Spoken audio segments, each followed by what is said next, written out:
हमनी के सह अभाज्य संख्या के बारे में पढ़े।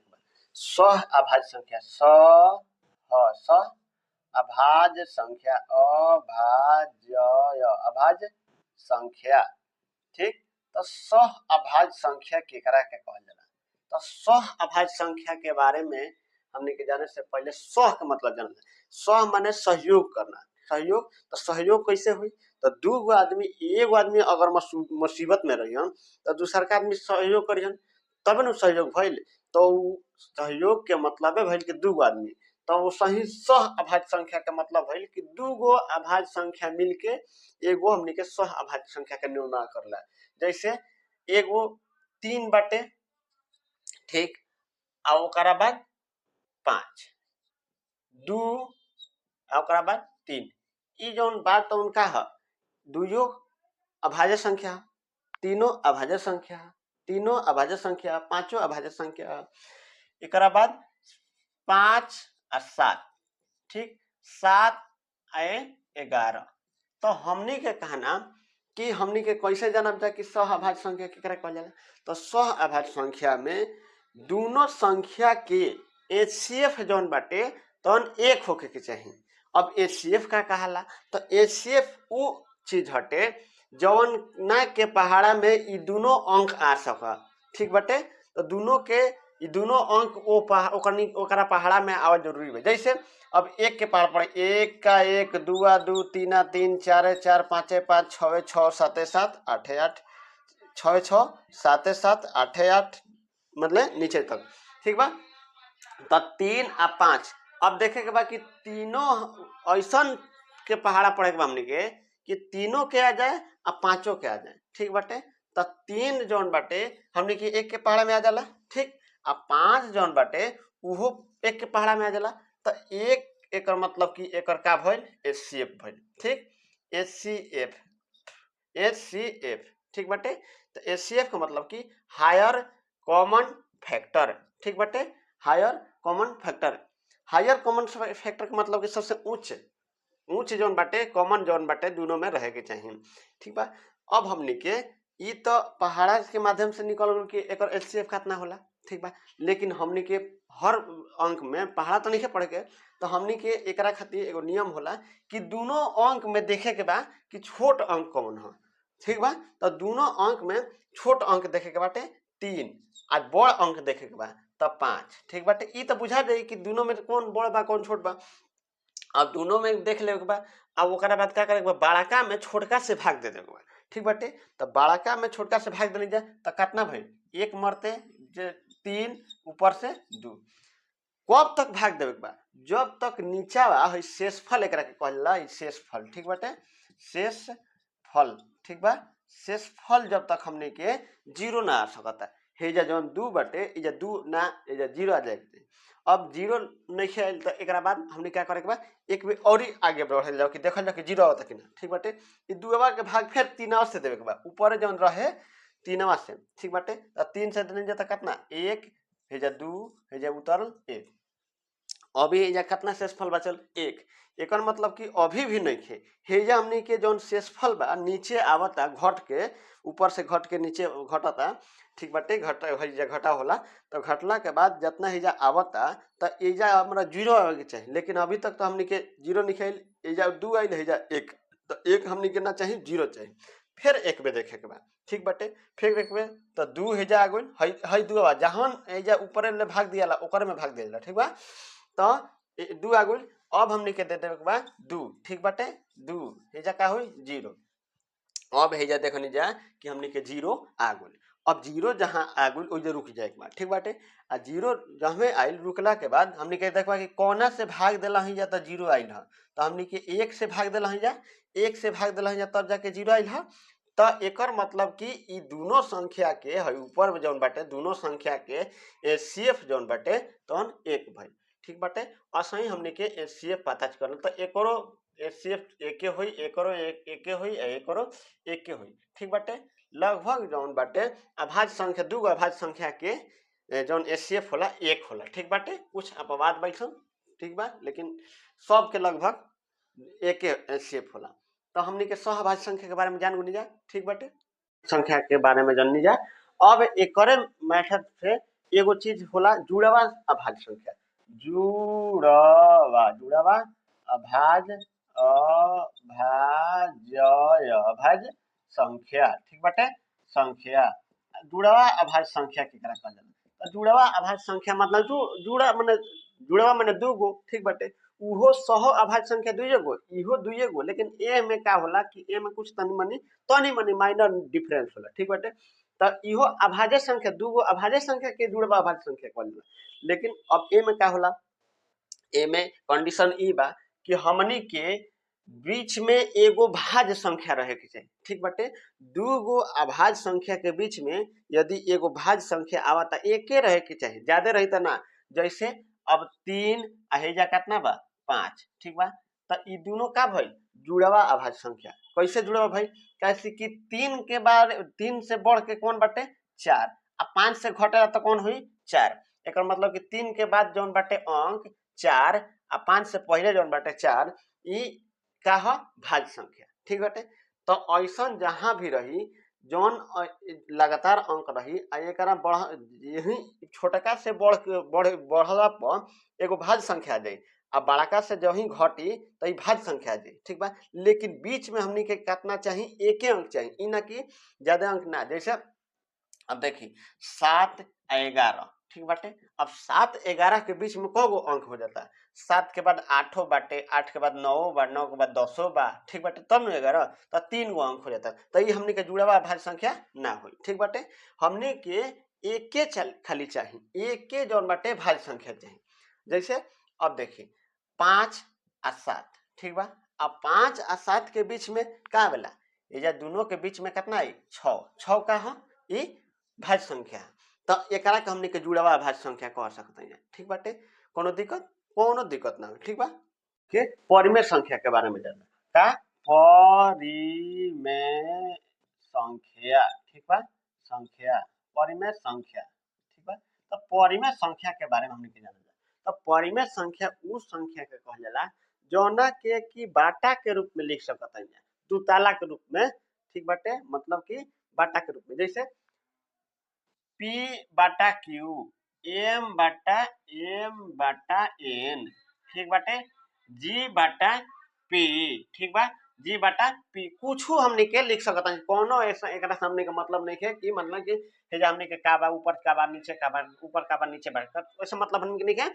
हमने के अपने खाली जाए कि हमने के P बटा Q के रूप में या M बटा N या G बटा P के रूप में हमने के लिख सकते हैं, ठीक बाटे। तो कोनो अंक के जैसे लगातार अगर 1 2 3 4 5 6 जितना भी अंक बाटे एकरा के हमनी के का कर सकते हैं, ये सब परिमेय संख्या जितना भी संख्या बा गिनती वाला संख्या माइनस वाला भइल प्लस भइल। अब जैसे -1 -2 -3 -4 -5 जितना भी बाटे ये सब का है परिमेय संख्या। कैसे कि इस सबन के नीचे हमनी के 1 लगा सकते हैं। जैसे ऊपर वाला बा 1 बटा 1 2 बटा 1 3 बटा 1 4 बटा 1 5 बटा 1, ठीक बाटे 6 बटा 1, ठीक बा।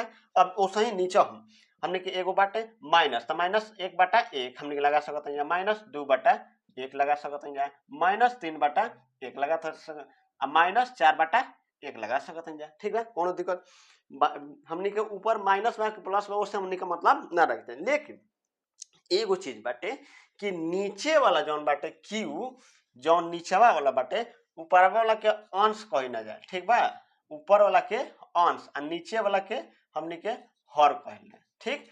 ऊपर वाला अंश और नीचे वाला हर, ठीक बाटे। तो जौन हरावा बाटे नीचावा जौन बाटे एकर मान जौन बाटे क्यूआ के मान हमने के 0 ना होके चाहिए। काहे कैसे कि यदि जौन भी क्यू के मान 0 यदि हो जाए तो ऊपर वाला से नीचे वाला टोटल के मान हमने के कितना हो जाए 0, आ 0 जौन हटे तो उनका है कि परिमेय संख्या ना, ठीक बा। अब देखिए कैसे दूगो बिल्डिंग बाटे, ठीक बाटे। एक ताला और दो ताला बिल्डिंग बा। हई एगो घर हो गए, ठीक बा। एगो घर हो गए, हई एगो घर, ठीक बाटे। आ एगो नीचहू हमने के घर हो गए, ठीक बाटे। नीचहू एगो घर हो गए। अब ई घर जौन बाटे अब ई घर तो घर के यदि नीचे वाला हमनी के बिल्डिंग के पाया जौन बाटे अगर हमनी के ढा देते जा, ठीक बा, अगर ढा देते जा तो ऊपर वाला जौन बिल्डिंग बाटे आप रूपी खत्म हो जाई, माने ढह जाई, ठीक बाटे। तो नीचे वाला हमनी के पाया जरूरी बाटे, पाया अगर ना रही तो ऊपर वाला के माने कोनो ना रही, कैसे कि ऊपर तो हवा में ना टंगाई रही।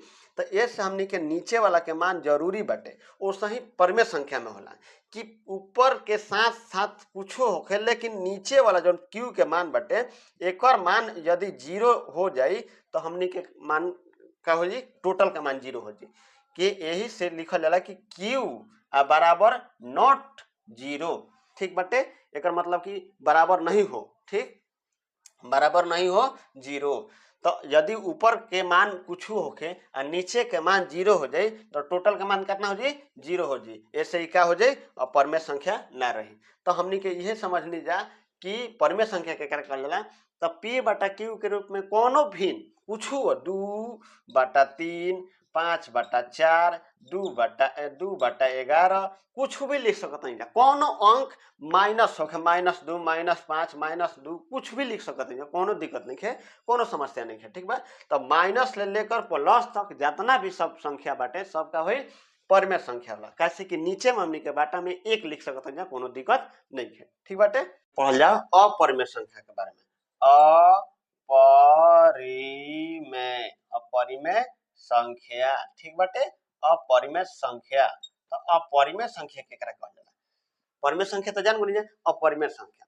अपरिमेय संख्या बस अतने जाने के बाद कि दुनिया के कोनो अंक, ठीक बाटे, दुनिया के कोनो अंक जवन की रूट में रहो, रूट एकरा कहल जाला, ठीक बाटे, रूट में रहो वो बहरी अगर ना आ सकता, ठीक बाटे, तो बहरी ना आई तो जान जा कि अपरिमेय संख्या। जैसे मान लो हेजा √2 बाटे, ठीक बाटे, आ रूट हेजा 4 बा, ठीक बाटे, रूट 4 बा, हेजा रूट 6 बाटे, ठीक बाटे, हेजा रूट 8 बाटे, ठीक बाटे।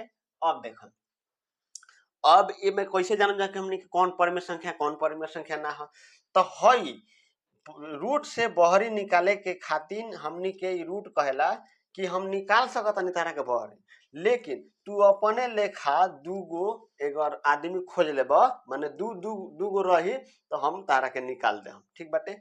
अब हई 4 कैलस, 4 कहता कि हम कैसे भाई निकलम, तो ये कहता रुको ना हम निकल जाता। का कहलस कि दू जगह हो जाए जानू, बराबर बराबर हो जाए जा, तो बराबर बराबर हो जाए तो 2 आदमी अगर एक लेखा हो जाए तो निकल जाए जा। तो हई जौन 2 बाटे 2 से 2 गुना हुई तो 4 हो जाई, ठीक बाटे। अब ई कहता रूटवा कि अब तू निकल जा, ठीक है बा। तो निकल गइल तो अब 2 गो मिलके कितना लिखाला, 1 2 लिखाला, ठीक बाटे। ओसा ही अब हेजा जैसे बा, हेजा जौन बाटे √6। अब हेकरा के कैसे निकाल सकत जा, ई लिख सकत जा 2 गुने 3, ठीक बाटे। आ ई जौन भइल तौन अलग भइल, आ ई जौन भइल तौन अलग भइल, ई 2 जो भइल आ 3 भइल। लेकिन रूट से बहरी निकले खातिर हमनी के का चाहिए कि दोनों सेम चाहिए। अगर बराबर नहीं खे तो जान जा कि का बाटे ई तू बहरी ना निकल सकत। तो इहो का भइल अपरिमेय संख्या, ठीक बा, अपरिमेय संख्या, अपरिमेय संख्या, ठीक बा। इहो जौन भइल तौन अपरिमेय संख्या, अपरिमेय संख्या, ठीक बा। आ ई जौन भइल जौन 4 बा ई का भइल परिमेय संख्या। काहे भइल, कैसे कि ई बहरी निकल गइल। जौन रूट से बहरी निकल जाए तो ओकरा के जान जा कि का होई परिमेय संख्या, आ जौन रूट से बहरी ना निकले तो जान जा कि अपरिमेय संख्या। अब हेकरा के देखम, लिख 2 गुने 2 गुने 2 लिख सकत जा, ठीक बा। तो 2 गुने 2, 2 के पहाड़ा 2 बे तो 4 हो, या 4 के पहाड़ा 2 बे तो 8 हो। लेकिन अब समस्या भइल कि हई तो 2 गो निकल जाए, ठीक बाटे, 2 गो कहता कि हमनी के तो 2 भाई निकल जाए एगो मिला के, लेकिन भाई हई एगो तो हई फंस गइल, हई 2 बा। तो ऐसे इहो का भइल, ई 8 का भइल अपरिमेय संख्या भइल, ठीक बाटे। अब हमनी के एकरा बारे में कोनो समस्या कोनो कंफ्यूजन ना रही। परिमेय संख्या अपरिमेय संख्या कहीं भी आई तो हमनी के चिन्हे में समस्या में कुछ भी दिक्कत ना, ठीक बाटे। हमनी के वास्तविक संख्या के बारे में पढ़े के बा। वास्तविक संख्या, वास्तविक संख्या, वास्तविक संख्या, ठीक बा। वास्तविक संख्या के बारे में पढ़े के बा। तो वास्तविक संख्या के करे कहल जाला। वास्तविक संख्या अभी हमनी के परिमेय संख्या अपरिमेय संख्या के बारे में पढ़नी जाए तो बस कुछ नहीं जाने के, टोटल परिमेय संख्या, परिमेय संख्या, ठीक बा, परिमेय संख्या आ प्लस, ठीक बाटे, अपरिमेय संख्या, अपरिमेय संख्या, ठीक बा।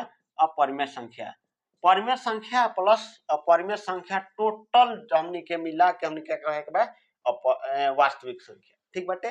परिमेय संख्या प्लस अपरिमेय संख्या के योग को हम लोग क्या कहेंगे, वास्तविक संख्या। कोनो दिक्कत ना हुई, परिमेय संख्या अपरिमेय संख्या के मान जौन बाटे हमनी के जान गुनी जा कि कौन के अपरिमेय संख्या कहे के बा, कौन के परिमेय संख्या। चिन्हे में कोनो दिक्कत नहीं, कोनो अंक आई आप पूछ ली कि परिमेय संख्या के अपरिमेय संख्या। जैसे अब रूट आगुल 10 तो 10 आगुल तो का है, ई अपरिमेय संख्या। कैसे कि हमनी के कुछ सकत जा तक खूब कर सकत जा, तो रूट के अंदर 5 गुने 2 हयो अलग बाटे, हयो अलग बा, ठीक बाटे। तो ई का भइल, एकर मतलब कि ई बहरी ना निकल सकत है, ठीक बा। अब एगो बारे में जानकारी हो जाए कि दुनिया के कोनो भी बाटे कोई समझावेला कि अगर खराब जोड़ रहबा तो खराब हो जेबो, आ बढ़िया जोड़ रहबा तो बढ़िया जोड़ हो जाए, मतलब संगतियारों के जोन बाटे प्रभाव पड़ेला। तो ओसा ही अपरिमेय संख्या में कुछो जोड़ द, कुछो घटा द, कुछो गुना कर द, कुछो भागा कर द, तो ई जान जाए कि टोटल जाना के अपरिमेय संख्या बना दी। जैसे अब 2 में रूट 2 से प्लस कर दी तो कितना हुई, रूट 2 प्लस रूट 2, ठीक बाटे। 2 प्लस रूट 2 तो ई का भाई अपरिमेय संख्या। मतलब कि अपरिमेय संख्या को अपरिमेय संख्या, अपरिमेय संख्या, ठीक बा, प्लस परिमेय संख्या, परिमेय संख्या, परिमेय संख्या, परिमेय संख्या, मतलब कि अपरिमेय प्लस अपरिमेय, परिमेय दोनों मिला के का हुई अपरिमेय। तो परिमेय संख्या वह हम समझावत हई कि परिमेय संख्या प्लस अपरिमेय संख्या का हुई अपरिमेय संख्या। परिमेय संख्या गुने अपरिमेय संख्या का हुई अपरिमेय संख्या। परिमेय संख्या प्लस परिमेय संख्या भागा अपरिमेय संख्या का हुई अपरिमेय संख्या, ठीक बाटे। परिमेय संख्या माइनस अपरिमेय संख्या का हुई अपरिमेय संख्या। हम इहे कहे के मतलब रहे कि परिमेय संख्या में अपरिमेय संख्या जुड़ो, गुना होखो, भाग होखो या घटो, ठीक बा, कुछो होखी तो ई हमनी के टोटल का आई अपरिमेय संख्या, ठीक बाटे। बहुत कौन जाने के सहयोग बाटे। साथे खाली रह जा मैथ के डर हम एकदम जड़ से भगा दे, ठीक बा।